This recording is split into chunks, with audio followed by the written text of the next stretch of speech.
Mais comment j'ai pu me passer de moto pendant 13 ans? Je suis fou. J'ai essayé de comprendre et je vais te raconter tout ça. Bonjour et bienvenue sur la chaîne des balades en tout genre.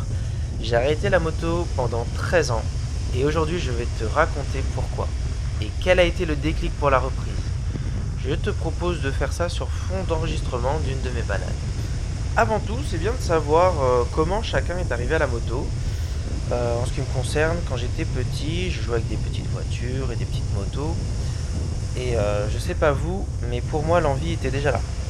Après, plus tard, mon frère m'a emmené en balade sur sa moto. C'était le premier vrai contact, on va dire quoi, la première fois que j'ai monté sur une moto et c'était cool. Et pourtant, je ne me disais pas que j'allais en conduire par la suite. C'était pas forcément un truc qui me trottait dans la tête. C'est plus tard, vers 16-17 ans, que j'ai vu une copine arriver au sport. Elle avait une moto carénée. Et ça m'a fait drôle quoi, parce que forcément on n'avait pas le permis à l'époque. Et on entendait bien que c'était pas un gros cube, mais bon, c'était pas un scooter quoi. Et j'avais jamais vu de 50 cm3 avec ce look. On en a parlé à plusieurs occasions, et puis un jour elle m'a dit qu'une copine vendait une moto similaire à la sienne pour passer le permis moto. Et il me semble, si mes souvenirs sont bons, c'était une Yamaha TZR 50 cm3. Et à ce moment-là, en fait, moi j'économisais pour passer le permis voiture et j'envisageais pas du tout d'acheter une moto. J'ai été clair là-dessus, parce qu'on en a parlé avec sa copine, mais elle a quand même insisté pour me faire essayer. Ça a été cool. Donc une fois, peut-être deux, j'ai essayé la moto sur un parking. Et je pense que c'est là que ça m'a vraiment piqué, je dirais, parce que j'ai commencé à passer les vitesses et j'étais pas du tout attiré par les scooters. Mais là, la position de la moto avec les vitesses, c'était vachement sympa. Et voilà, donc ça, je pense que c'est à ce moment-là que ça m'a vraiment piqué. Malheureusement, j'avais pas les moyens d'acheter la moto, même si ça me faisait, même si j'avais vraiment envie d'acheter la moto. Et donc, c'est encore un regret aujourd'hui. Plus tard, j'ai passé mon permis voiture et ensuite durant mes études, j'ai travaillé durant les week-ends et les vacances et j'ai passé mon permis moto. Alors à ce moment-là, tu te demandes qu'est-ce qui a bien pu se passer. C'est bien beau d'avoir le permis, mais maintenant il me fallait une moto. La plupart des motards le savent, mais faire de la moto, ça coûte quand même un petit billet. Déjà le permis c'est un billet, l'équipement c'est un autre billet. Il y a le casque, le blouson, gants, bottes. Je vous invite d'ailleurs à regarder le short que j'ai publié sur les gants, parce qu'à l'époque il n'était pas obligatoire. Et puis la moto à l'achat c'est un billet. L'assurance un autre gros billet. Et l'entretien, le stationnement, etc. etc. Je me mets donc en quête de ma première moto. Je fais le tour des petites annonces. Là je rappelle que je suis étudiant et j'ai déjà claqué pas mal d'argent.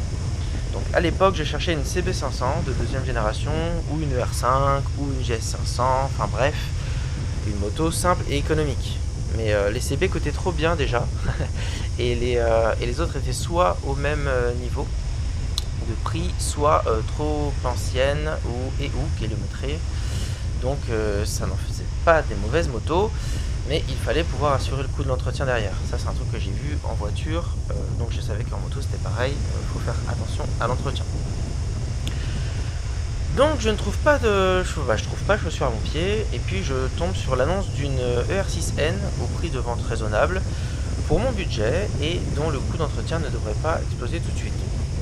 Voilà, j'appelle, on me dit que je peux venir pour la voir, mais je peux pas l'essayer. Je peux juste monter en passager, c'est tout. Je demande conseil à mon frère qui me dit que lui n'achèterait pas de moto sans l'essayer. Donc c'est un conseil dont je tiens compte. Je vais quand même la voir. J'en avais parlé un peu au téléphone, mais en allant la voir, j'essaye de négocier un essai. Je monte dessus, je monte juste dessus, mais je la conduis pas, et on me réitère que c'est un essai en passager, sinon c'est niet, rien du tout. Et donc je lâche l'affaire. J'étais quand même dégoûté, franchement, à ce moment-là. Donc j'étais dégoûté de rien trouver, mais je continue de chercher. Comme je ne voulais pas que la moto dorme dehors pour son bien, déjà la moto, et pour ne pas qu'elle se fasse voler, j'attends de déménager autre part. Entre temps, mon frère me prête sa CB500 de première génération pendant quelques mois. Et c'est cool. Je peux me promener et aller travailler avec. Mais c'est vrai que c'est quand même une vieille moto et à carbu. Et il lui faut pas mal de temps pour chauffer le matin. Et puis le temps passe et voilà, je me dis que j'achèterai une moto plus tard. Je suis pas pressé. Voilà, je me dis qu'il n'y a rien qui presse. Après la mésaventure, on va dire, de pas trouver de moto et l'essai qui n'a pas été possible de l'ER6N, je me suis dit que j'avais besoin de m'asseoir 30 secondes et je me suis assis 13 ans. Pendant ces 13 ans, je ne pense plus beaucoup à la moto. Parfois, je regarde en vieux les bécanes sillonner les routes.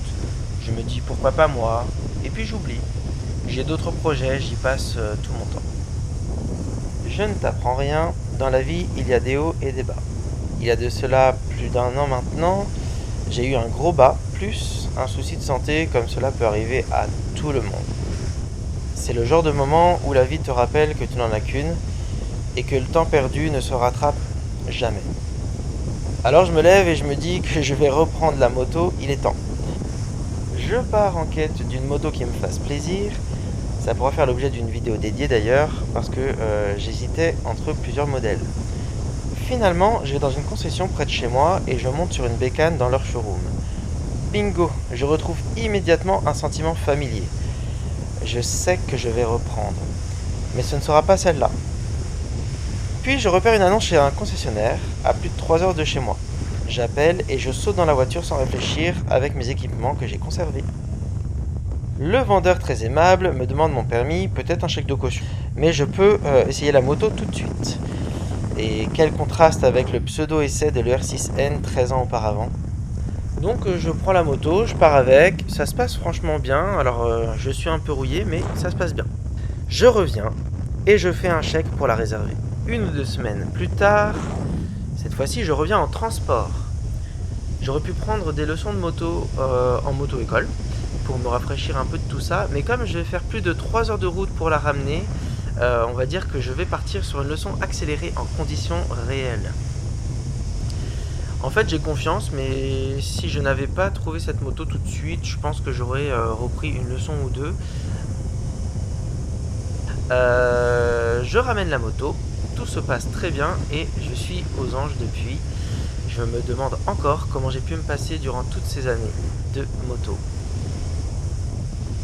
Je te remercie d'avoir regardé cette vidéo.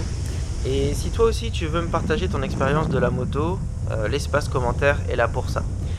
Dis-moi ce qui t'a amené à faire de la moto, je serais ravi de lire tout ça. Et abonne-toi, active la cloche pour ne rien manquer de la chaîne. Sur la chaîne, je t'emmènerai en balade à moto pour commencer, mais il y aura aussi d'autres façons de se balader.